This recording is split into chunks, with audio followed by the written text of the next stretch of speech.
I saw The Force Awakens, I thought it was okay. My dad took me to see it in theaters, and for the most part, I had a decent time. Then we went to see the rest of my family, who had seen the film on their own time.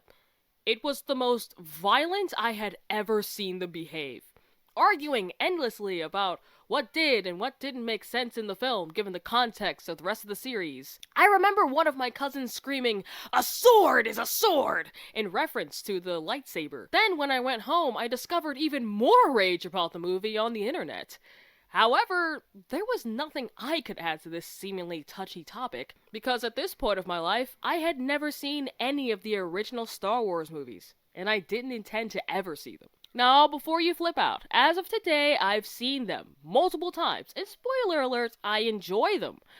But back when I was a teenager, Star Wars never struck me as something I wanted to see, despite sci-fi being my favorite genre.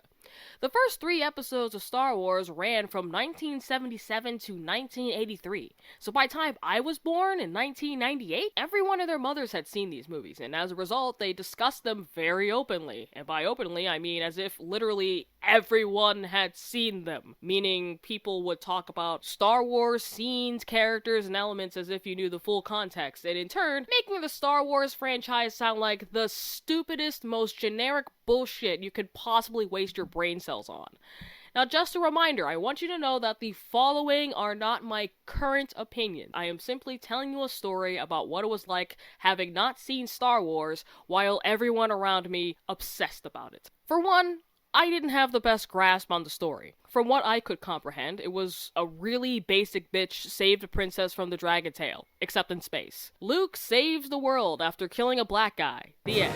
When The Force Awakens came out, Star Wars fans across the galaxy made it abundantly clear that this victory was earned over the course of 3 movies. We saw him get the girl, then lose the girl, then get the girl, then the girl was his sister, so then he gets the girl anyway. Wait, what? Quick pause. Why'd you guys make me think that happened? It was just a power move. When I thought of Luke building his skills throughout 3 movies, I always imagined it like...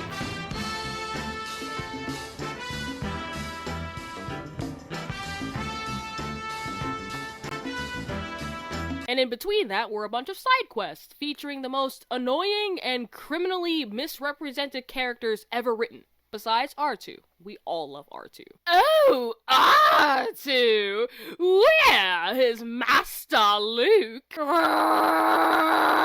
Beep boop boop bop boop boop beep. R2? That's not very nice! Guys, shut the fuck up. There are stormtroopers here.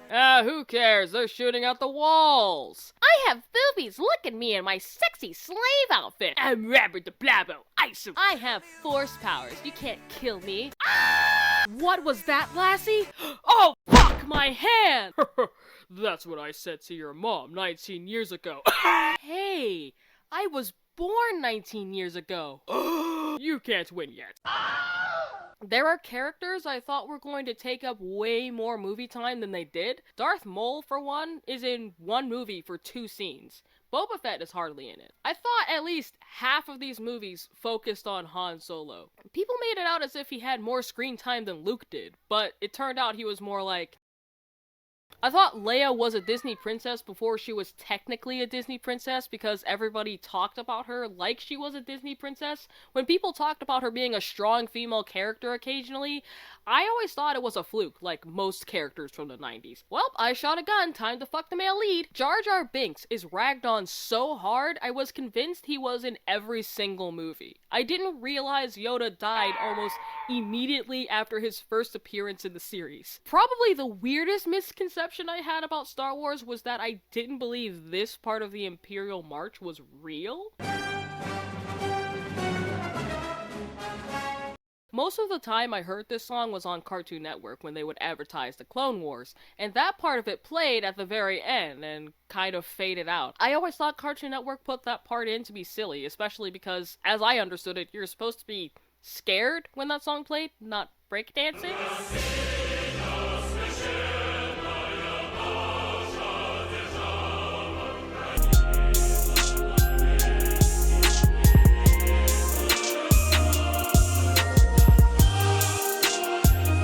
The way I thought the main main story played out changed as time went by. The prequels came out in the early 2000s, so when I was a kid, my only friend at the time was obsessed with the story of Anakin Skywalker. This made me think that Anakin Skywalker was the main character for the first half, and Luke Skywalker was the main character in the second half. Now, I know what you're thinking. That is exactly the case. But hear me out for a second. My dad had all 6 of the movies on VHS. He would marathon them every once in a while, but I didn't pay any attention other than catching an occasional frame. I didn't want to see stupid, boring space stuff. That stuff is for boys. I watch girl stuff, like Powerpuff Girls, My Life as a Teenage Robot, Kim Possible, and The Grim Adventures of Billy and Mandy. That's totally different. Anyway, because of that, when I heard the adults say the originals, I thought they were referring to all 6 of the movies on Dad's shelf. I kind of assumed that the prequels sucked so bad that they were deemed non-existent by society. The way I imagined it was the first 3 movies saw Anakin Skywalker become a Jedi and slowly start to stray to the dark side. And then the last 3 movies focused on Luke becoming a Jedi randomly. Audiences would be aware that Luke and Anakin were related, but they wouldn't know that Anakin Skywalker was Darth Vader. So I kind of always thought the reveal was more about Anakin and not as much about Luke. As I got older, I realized that the originals were the first 3 movies, but I still didn't grasp the concept that Anakin basically had nothing to do with them.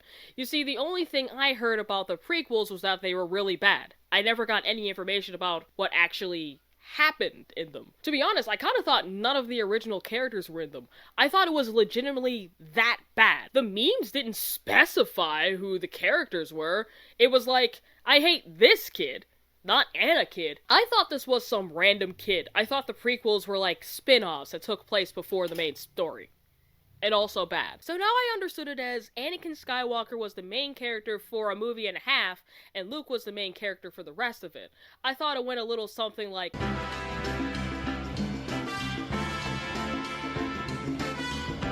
Then Luke fights too early, and then... And then Luke wins after the second time. I didn't have pride over never watching Star Wars, like some people are about not liking popular things. Myself, for example. But those opinions aren't about not wanting to blend in with the crowd. I like The Lord of the Rings. I like Pirates of the Caribbean. I like The Dark Knight. Fuck Joker. Star Wars just struck me as really boring, especially with the parts of the story that were meant to make things interesting were parts that were already spoiled for me. I am your father's brother's nephew's cousin's former roommate. And you might be thinking, but Revian, it's not just about the story, it's about the worlds. Like the desert planet, and the back of the desert planet, and the desert planet again, and a jungle planet, and a snow planet, and then another desert planet. Another thing that did not help Star Wars' case was the countless parodies of it. People constantly making jokes about Darth Vader's breathing, Yoda's voice, Leia's hair, the movie's black and white message, and so on, made me believe that I wasn't missing out on much. That is until my husband got me to finally see this widely celebrated masterpiece.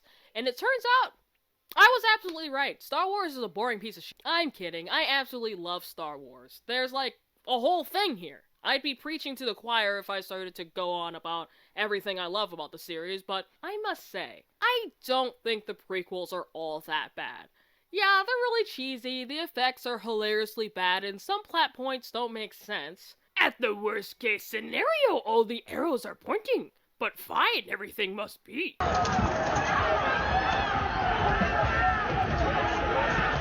they're a lot of fun. Except for The Phantom Menace, that movie is nothing but pain. Sure, it's not as whimsical with its characters, and is a lot more focused on space battles and sword fights, but that's awesome! It's called Star Wars. I want to watch Yoda whip around and fight the Count. I want to see Obi-Wan chop up this robot. I want to see these children get murdered.